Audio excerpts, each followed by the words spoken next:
কে কি অর্জন করতে পেরেছি, এটাই হলো আমাদের মূল উদ্দেশ্য।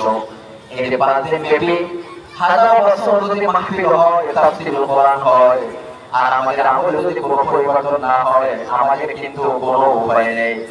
আল্লাহ রাসূল সাল্লাল্লাহু আলাইহি ওয়াসাল্লাম বলেছেন, ও দুনিয়ার মানুষ, তোমাদের 3টি বন্ধু আছে। একটি বন্ধু হলো তোমাদের টাকা পয়সা, দ্বিতীয় বন্ধু হলো তোমাদের আত্মীয় স্বজন, পরিবার পরিজন, আর তৃতীয় ব্যক্তি হলো তোমাদের আমল। তোমরা কোন বন্ধুকে সবথেকে কাছের বন্ধু হিসেবে গ্রহণ করবা? তোমরা দেখো, তোমাদের দেহের মধ্যে যতক্ষণ পর্যন্ত প্রাণ আছে, ততক্ষণ পর্যন্ত তোমার টাকা আছে, সিগনেচার হবে, ব্যাংকের টাকা তোমাকে বের করতে পারবা তুমি। তোমার এক বন্ধু, তুমি যখন মৃত্যুবরণ করবা, তোমার এই প্রথম বন্ধু শেষ, তোমার সিগনেচার হবে না, তোমার ব্যাংক থেকে টাকা উঠবে না, তোমার মুখ থেকে কথা বলবে না, তোমার সাক্ষ্য হবে না।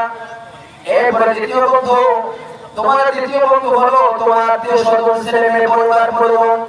তারা বলবে, আরে আমার বাবা, আমার মা, আমার ভাই, আমার নানা, আমার স্বজন, এই পরিবারের মেম্বার পরিবার বহন করতো, আজকে তিনি মারা গিয়েছেন, তাকে দাফন দেওয়া আমাদের দায়িত্ব, কর্তব্য হলো আমরা দাফন দেব। এই দ্বিতীয় বন্ধু শেষ। আর তৃতীয় বন্ধু হলো, আল্লাহ রাসূল সাল্লাল্লাহু আলাইহি ওয়াসাল্লাম বলেছেন, তোমাদের তৃতীয় বন্ধু হলো আমল। তোমাদের রাত্রি জাগরণ করা, তাহাজ্জুদ